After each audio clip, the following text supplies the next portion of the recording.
We go from history to what's happening right now. You've got volunteers from the Salvation Army heading to Florida to assist in the aftermath of Hurricane Irma, but they're also loading up mobile kitchens for food and water as they get ready for this storm to head into Georgia. Atlanta, Janice Dean was just telling us.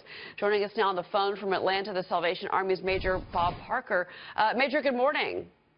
Good morning. Well, I have to ask you, is Atlanta ready for this? This storm took a real turn over the weekend, and it's heading right for you. Absolutely. I think we are.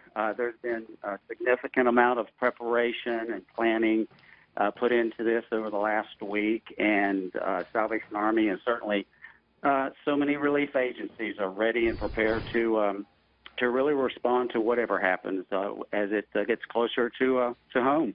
But Major, didn't a lot of Floridians evacuate to Atlanta because they expected the storm to hit the East Coast? Or That's right. Yeah, that's right. And certainly hotel rooms filled up quickly the end of last week and over the weekend, and some area shelters in the Atlanta area, but certainly across the state of Georgia filled up pretty quickly. And so really the disaster relief started early on, just making sure we were doing our part to meet the needs of those evacuees and other Georgians who just needed a place to feel safe. So you're watching over the folks of Georgia and the folks of Florida right now. Let's talk about those shelters right now down in Florida in particular, and what kind of operations are underway for those people.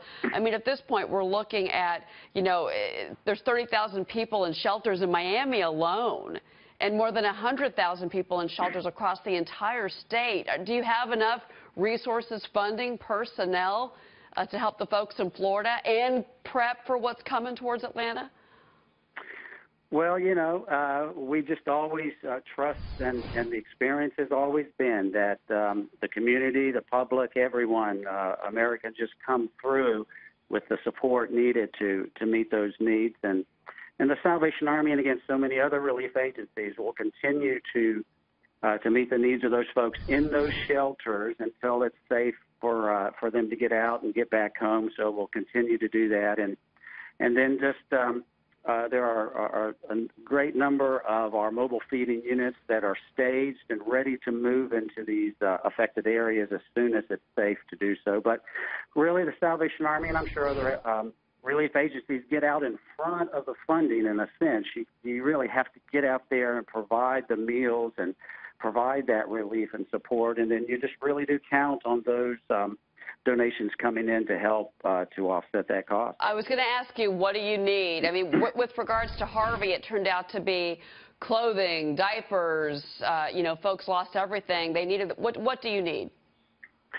Well, really the very best way to contribute in times like this are through cash donations. What that does is helps us to purchase the items that we know are needed on the spot, and it takes away the need for sorting and boxing and storage and delivery and all of that. Right. So anyway, a cash donations is the very, very best way to help really any relief agency. Major Bob Parker of the Salvation Army. Major, thank you very much.